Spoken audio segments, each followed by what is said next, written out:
Hey guys, it's Wishlyst. I wanted to try out a different kind of video here on my channel. I've been mostly just posting music content, but I want to start doing some of these more talking videos where I'm kind of just sharing my perspective on stuff that's helped me, advice for you guys, getting your feedback. So we're going to try this out today. I would love to hear what you guys think of this video. If you want to see more stuff like this, definitely let me know. So today I want to talk about how to maximize creative productivity. If you're a subscriber already on my channel, you know that I put out tons of music. I put out an average of 2 lo-fi beats a month along with 1 original song with vocals, and I produce and write, mix and master all this music myself. So it's a lot of creative output, and I've definitely learned some things along the way that have helped me continue to keep putting out so much music so regularly. So I wanted to share some of my tips.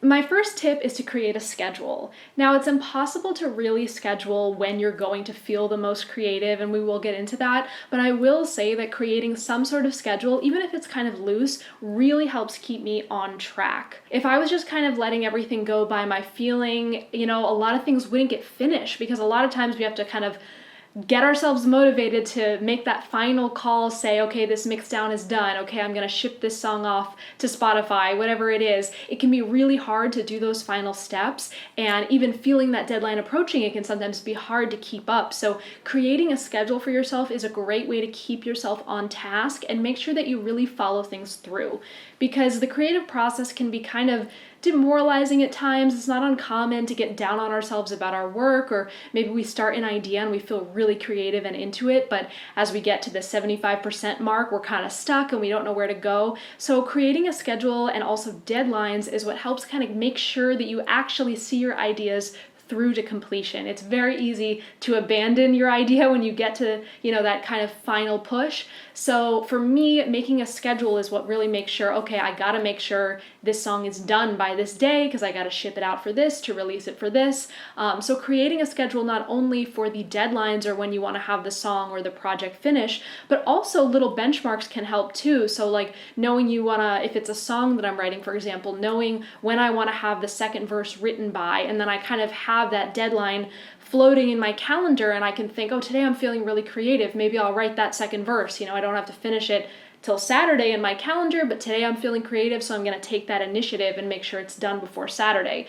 Because it could be, if you wait until that deadline, then you're really cramming by the end. So you want to allow flexibility for your creative ebbs and flows. Nobody feels the same amount of creative every single day, but by putting things in the calendar and creating a schedule, you can make sure that you're staying on task, and then you can kind of take the initiative to use those more creative times, knowing, okay, well, I still have a week before I have to finish this, but I'm feeling really creative today, so I think today is the day I should try to get the most work done. So the schedule balances with your creative flow, and that's what will really keep you on track.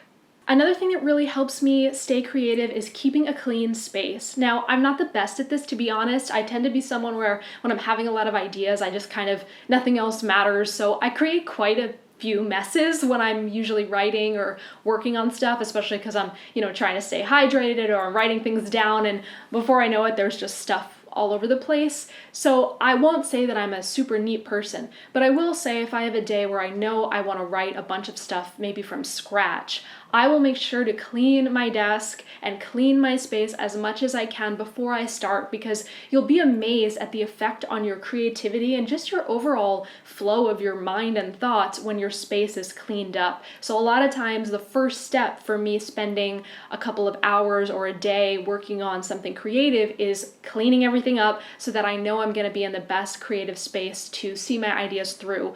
You'd be surprised how much the clutter and noise in your room or in your environment or even on your desk is contributing to clutter and noise in your mind. So cleaning up can be a great way to actually maximize your creative output.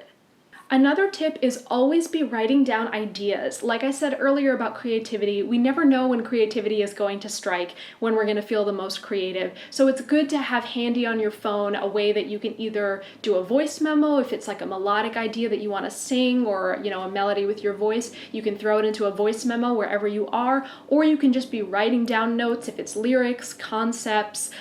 For me, even sometimes I'll have a guitar idea and I'll just be playing my guitar kind of for fun or to relax, or not with any specific objective.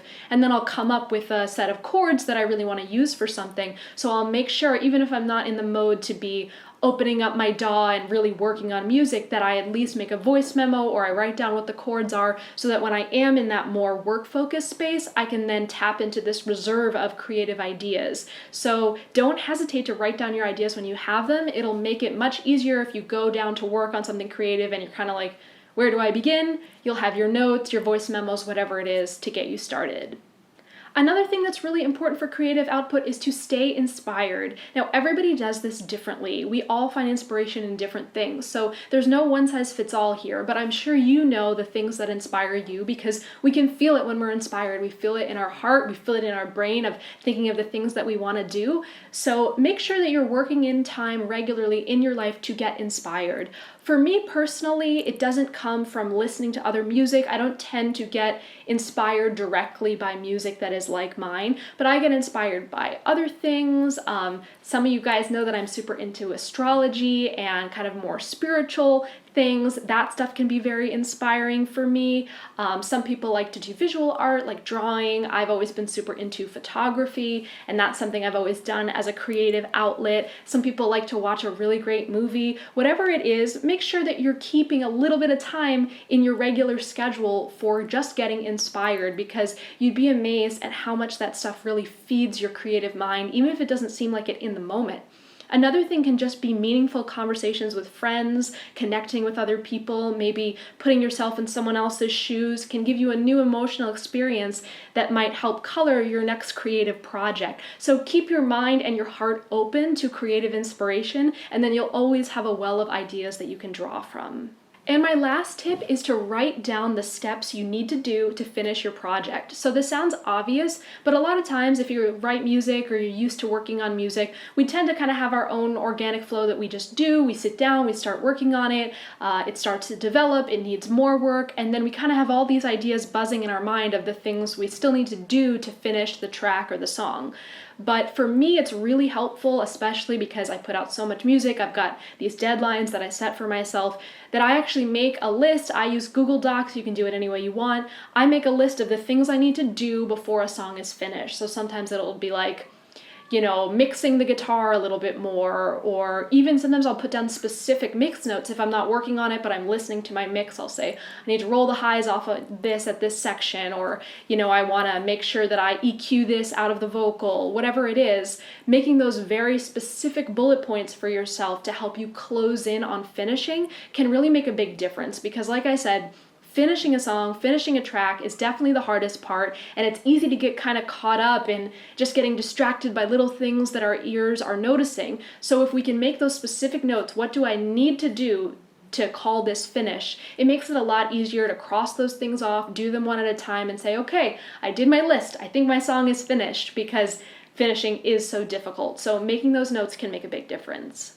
So I hope you guys like these tips. Let me know what you think. If you want to add some of your tips, I would love to hear what you guys do to stay creative. And also, if any of these were particularly helpful or interesting to you, just let me know what you guys think of this video. This is a new approach here to the channel. I'm still, of course, going to be putting out lots of music. If you're new here, you can listen to my pop songs as Wishlist and my lo-fi beats as Wish on the Beat. They're both on Spotify or wherever you get music. The links are in the description. So thanks so much for stopping by. I hope this was informative or inspiring, and I will see you guys next time. Bye.